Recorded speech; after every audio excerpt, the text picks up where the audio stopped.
Hello. So my name's Edward Waller. I'm a clinical lead at St Anne's GP Surgery, and I'm with Ahmad here, who is a clinical pharmacist, and we are doing a tutorial on anemias and also causes of low white blood cells, and high white blood cells. Okay, so the reason why we've done this tutorial is Ahmed wanted help on interpreting lab blood test results. He does get quite a lot of significant results, and he said he wanted to know more about it and know what he can ignore and what not as well. And go from there, really. So, Ahmed, is that accurate? Is that what you would like to talk about? That? Yeah. All right then. So, let's start with white blood cells. Mm-hmm. Okay. So, low white blood cells are there can be several causes of low white blood cells. So what I like when I ask people about causes is just to sort of frame them in a mnemonic, so that you kind of can think about what the causes are, so it's like much better for learning. Can you have I taught you any mnemonics to learn about the causes of any illnesses? Can you remember that, or did I can't remember if it was you or another doctor. Another pharmacist. I think at some point you did. Yes, okay, so can you remember that, yes, the mnemonic? So I've got a note here. Things like which we discussed, like the iron. Do you remember that? Invited yes. ICI manager? Yes, invited ICI manager. So any kind of causes such as bacterial, kind of any kind of metabolic. So what I'll do is I'll just recap. I'll just teach you on that. So invited ICI manager is the mnemonic for any causes of anything. It's just a good thing to think about. Yeah. So just to recap, so I stands for infections. N stands for neoplasia. Yeah. V stands for vascular causes. I stands for, it can be idiopathic, which means doctors don't know. T stands for trauma. E stands for endocrine causes. D stands for drugs. I stands for iatrogenic, which means doctors have caused it. C stands for congenital causes, and I stands for immune causes. So I mean, I don't expect you to know the causes, all the causes. I mean, effectively, I'm covering a lot of haematology today, and there's lots to learn. But effectively, with that mnemonic in the mind, what's your what would you say the causes of a low blood cell would be? Usually some sort of systemic infections can be. Yes, so infections. So any ideas on what infections can lower your white blood cell? Usually, I'm not entirely sure, but general kind of UTIs can they sometimes? Not specifically that. So it's more sort of immunosuppressant ones. Yes. So that will be things like HIV and AIDS is the big one. Okay. And rarely malaria can do it as well. So there we go. And then as for anything, the other major thing is drugs and congenital things like racial neutropenia, that sort of thing. Okay. So what that means is certain drugs like chemotherapy. Do you know any other drugs that can reduce the white cell count? HIV medications can do it. Yep, that can do. Anything else? Azathioprine and yes. Anything else? Methotrexate. Yes. Okay, that's good. That's better than me. There's other things like I didn't think of that. There's also things like metronidazole, clozapine, lamotrigine, valproate. Yeah. But most of the time, if it's just an isolated neutropenia, low white cell with a normal hemoglobin, you could probably ignore it if they are from the African or Caribbean population. Okay. So racial neutropenia, low neutrophils, normal hemoglobin, well, not HIV, I think you could probably just ignore that one. Yeah. So that's what I've learned through the years. So we talked about drugs as causes. Also, steroid use can do it, and then lupus can do it. Very, very rarely, leukemia and TB can do it. Sjogren's and Lyme disease. There we go. So now causes of high white blood cells. Okay. So that's leukocytosis, that's raised white blood count, and that can be divided into neutrophilia, lymphocytosis, monocytosis, eosinophilia, and basophilia. Okay, all the different subsections. But really, you just need to know the main causes. Okay, I don't expect you to know it all, but it's good just to know about it. So.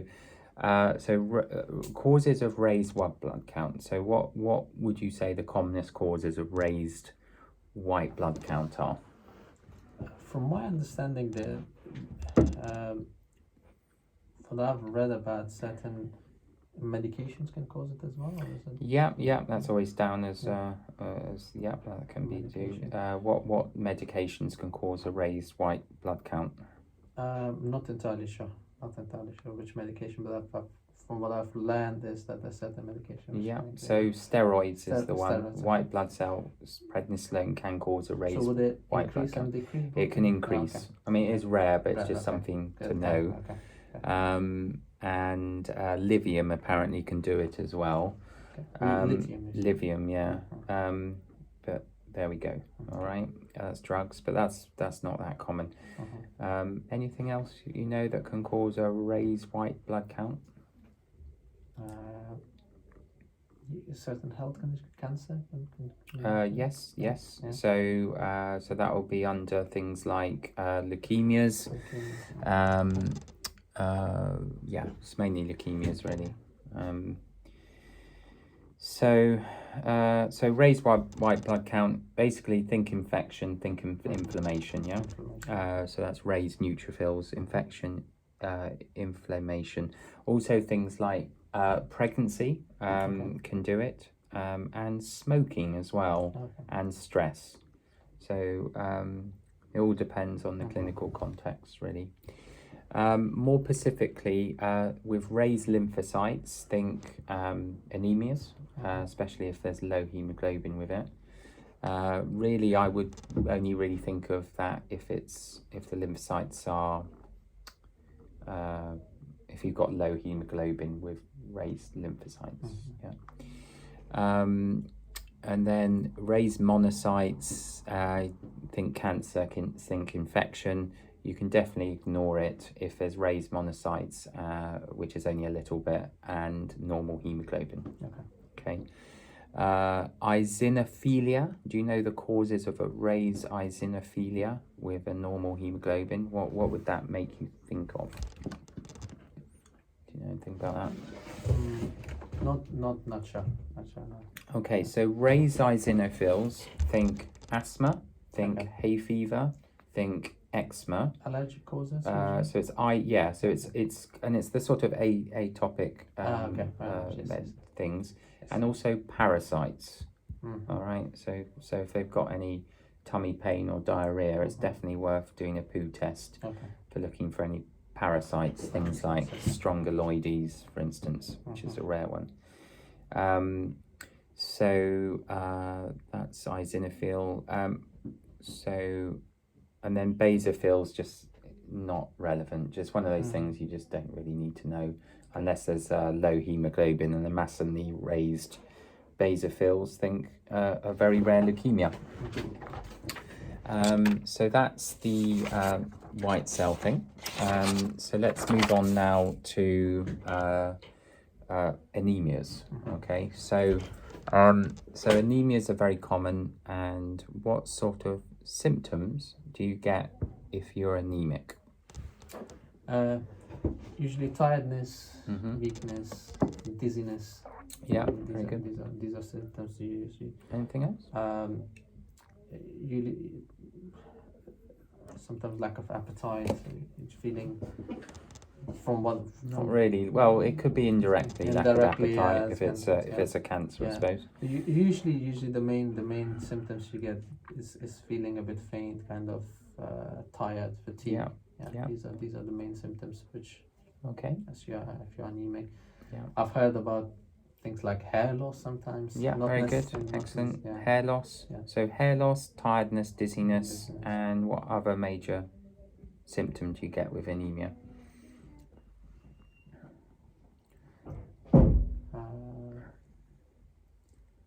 Is there a... so it's shortness of breath. Shortness of breath, yes, yeah. Yes, of course. Because there's the lack of oxygen in the blood. Yeah. So they're the sort of symptoms you need to look out. Oh, and also itchy skin as well, with no rash as well. No rash, itchy skin, think anemia. Okay, so anemia's divided into 3 sections. Okay, so you've got the microcytic anemias, you've got your normocytic anemias, and you've got your macrocytic anemias. So using that mnemonic, invited ICI manager, can you think of the causes of microcytic anemia? Microcytic anemia is when there is less hemoglobin? Low hemoglobin, low MCV. Okay. So what's the major sort of, you can think of the causes. I mean, that invited ICI manager might help you if you just slowly go through, but you might just know the commonest out of your mind straight away. Do you know? Genetic causes which can... Rarely. I wouldn't. Yes, I suppose you could put that under thalassemias. Thalassemias, okay. So thalassemias, there's thalassemia major and there's thalassemia minors. Thalassemia minor is much more common, and it's common in the in sort of people who have got originally from the Mediterranean countries. So as a result, it's common in sort of Greek and Turkish people. Okay. So think that if they've got a vaguely Greek name or Turkish name, they have a low MCV, which is a bit lower than, so I would say quite a strong low MCV,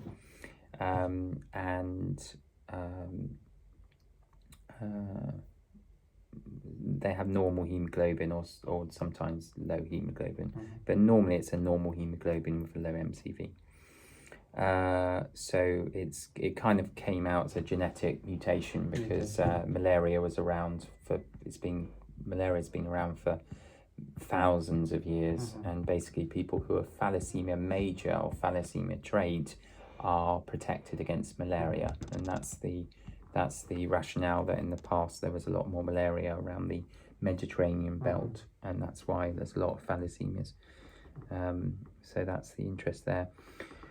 So thalassemia minor doesn't give you, to my knowledge, any symptoms, but thalassemia major can give you mental retardation, and but they'll be picked up when they're really early anyway, and can give you anemias and stuff and symptoms of that. So yes, so that's good. So thalassemias, that's a good one. Any other causes of microcytic anemia you can think of? Okay, so the big one is iron deficiency anemias. Okay, so that basically means anything that, so it's a lack of iron in your body. So that can be dietary causes, or it can be gastrointestinal losses for various reasons. So and that can be under the sort of cancer causes as well. Generally, iron deficiency anemia, I think in my knowledge, there's only about, I think it's about 4 or 5% causes are actually cancer related. But it's very important you always think about that and rule it out. So your iron deficiency anemia, you need to think of any causes of blood loss on the gastrointestinal tract. So that can be from things, or even from the nose. So it can be nosebleeds, it can be vomiting blood, it can be vomiting from, it can be bleeding from the bottom. So there we go. All right. So right, and then also lead poisoning can do, but it's not. That's very rare. And the other major thing is dietary causes. I'm sorry, I didn't mention bleeding from the GI tract is also heavy bleeding from the vagina. It's really common for. There's a lot of fibroids around, especially in the African and Caribbean population. So think about the heavy periods as well. So iron deficiency. So think iron deficiency dietary cause in people who can't eat iron-rich foods. So that's meats or green, or so think vegetarianism. Think people who can't eat meat because they've got they've got poor teeth.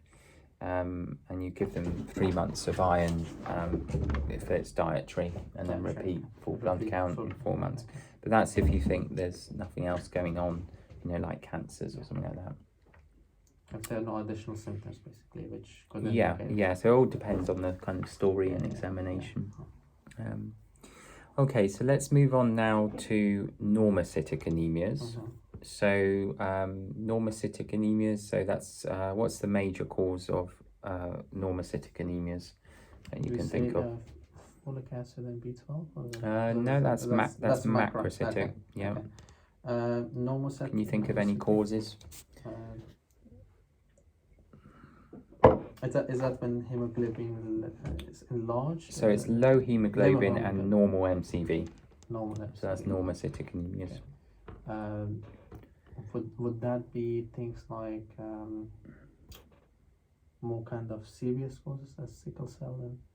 So sickle cell, that's good. Sickle cell disease can do that.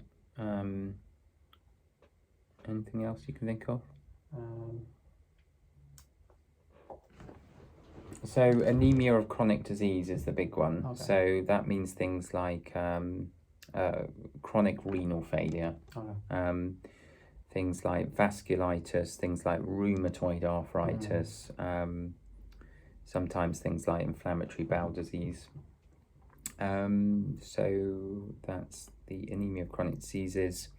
And then also think of things like leukemias as well. Okay. But that would be, leukemias is pretty easy to diagnose because you get low hemoglobin, and then you get sort of very high things like lymphocytes or very high basophils, very high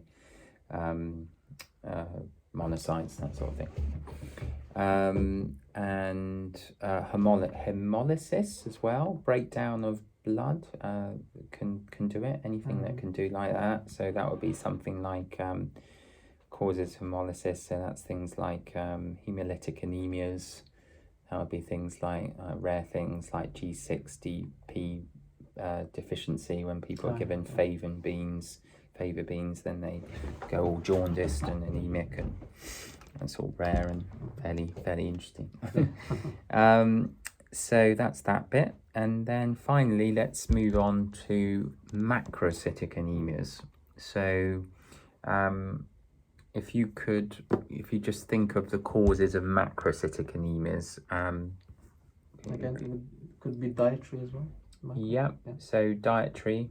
Yeah. So that would be, so what do you know dietary that can cause high MCV?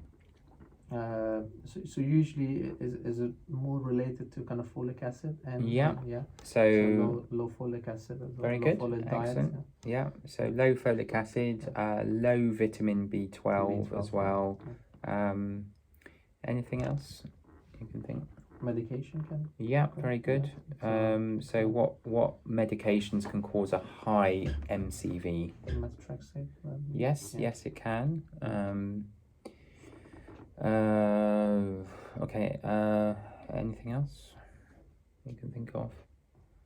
In terms of medication? Or, Yeah, that can cause high MCVs. High MCVs, more kind of long azathioprines and No, I'm sure. Maybe I don't know that. Sorry.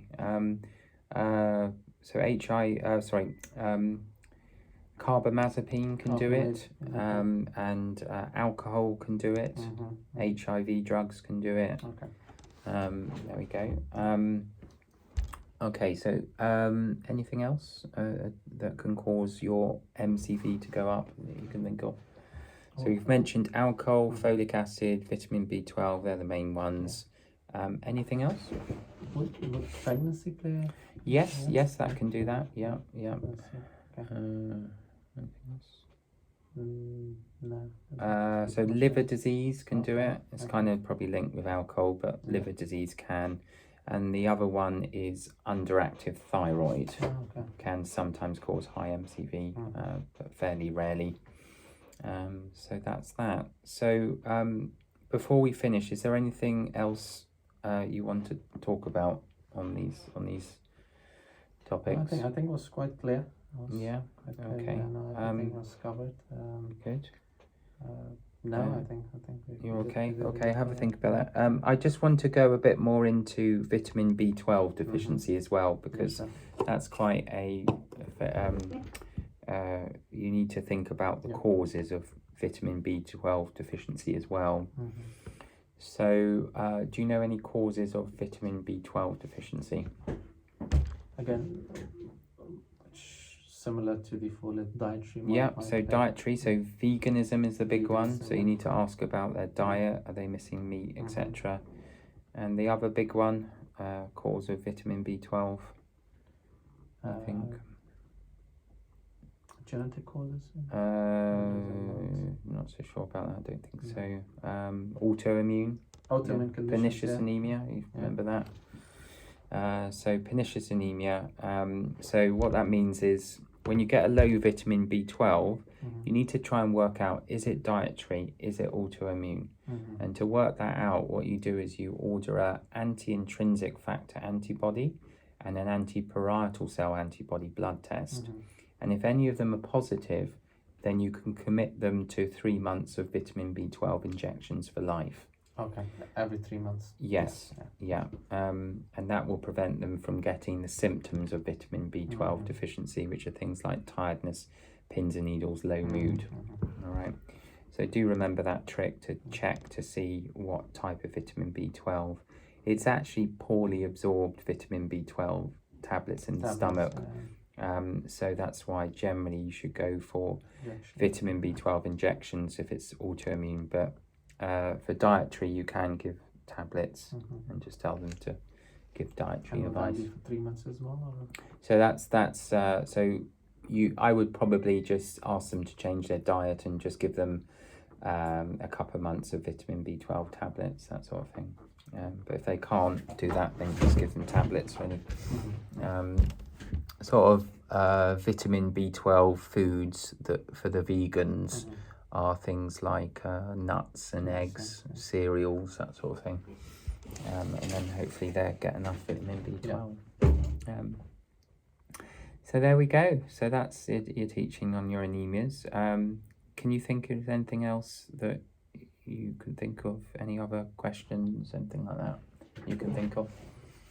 No, I think it's probably just a link between, for example, if we see certain readings and FBC, which might be related, for example, to liver function, or in that context, for example.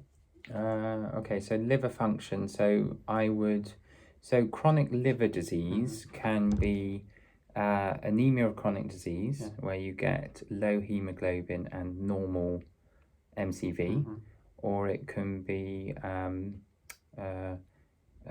normal hemoglobin and a high MCV. So often they're alcoholic liver diseases, and that would indicate more for that, really. So there we go. Perfect. All right. Thank you. Lovely. Okay, that's great. Well, thanks a lot. Thank you. We'll go from there. Brilliant. Thanks.